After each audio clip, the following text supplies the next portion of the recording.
While Noah's sons and their wives were releasing the creatures from their cages so they could rush out and find new homes, Noah took out of his pocket a little packet of seeds, and he planted them in the moist, fertile earth. And vines grew up, and they flowered and they fruited, and they made wine. Noah liked to drink.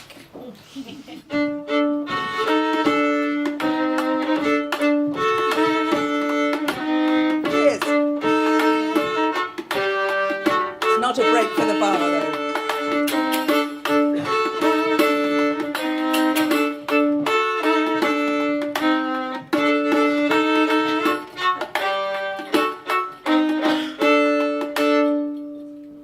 While he was sleeping it off under an olive tree in the heat of the afternoon, the stone slipped from its ropes and fell down into the water.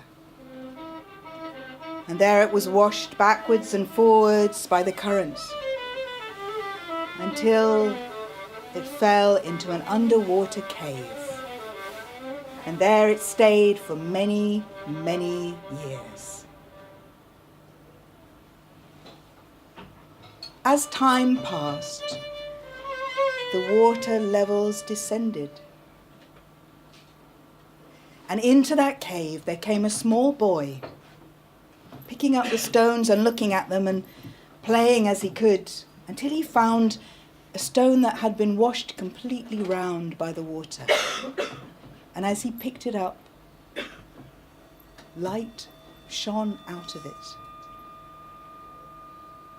And that boy's name was Abram, or Abraham, father of the people. Zuleika was the daughter of a powerful king called Tamus.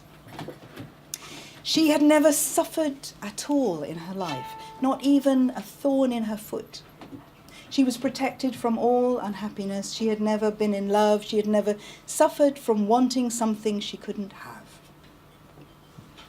Until one night.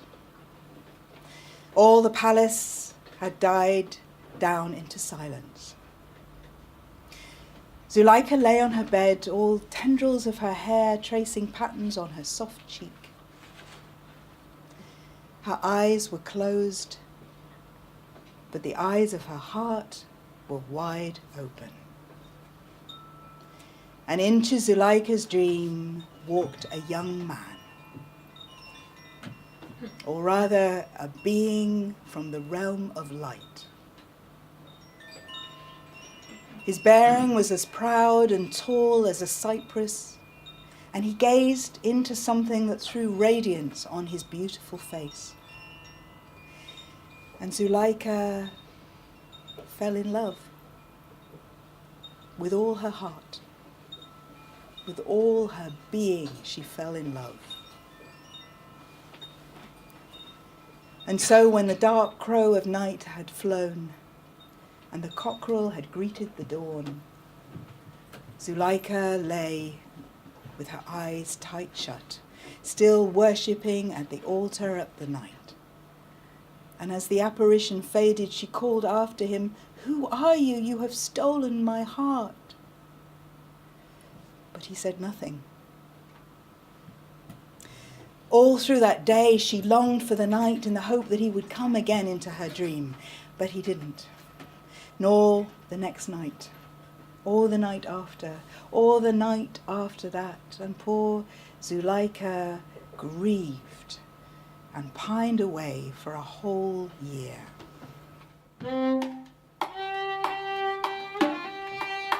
And it seemed that that blessing had been heard in heaven, for here she was all those hundreds of years later. As she sat at her harp, watching the swallows flying in and out of the date palms, she saw a young man approaching through the trees. It was the adopted son of the Queen of Egypt, Moses.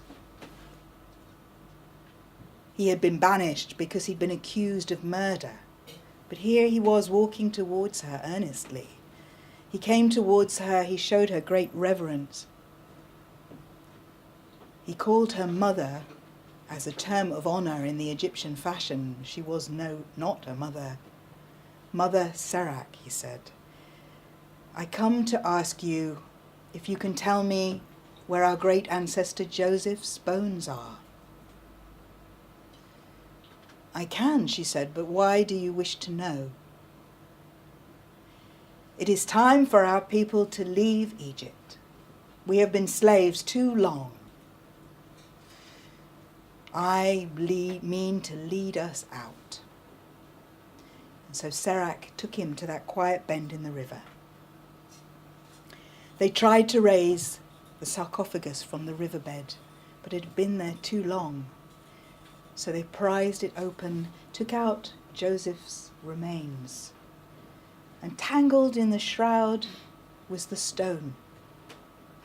When Serak saw it, she said to Moses, take that, take it and keep it safe. And as he held it in his hands, light began to glow out from it. And Serak left Egypt with Moses and stood beside him. And like the moon controls the tides, as he held up the stone, the waters parted and the people crossed and moved into freedom.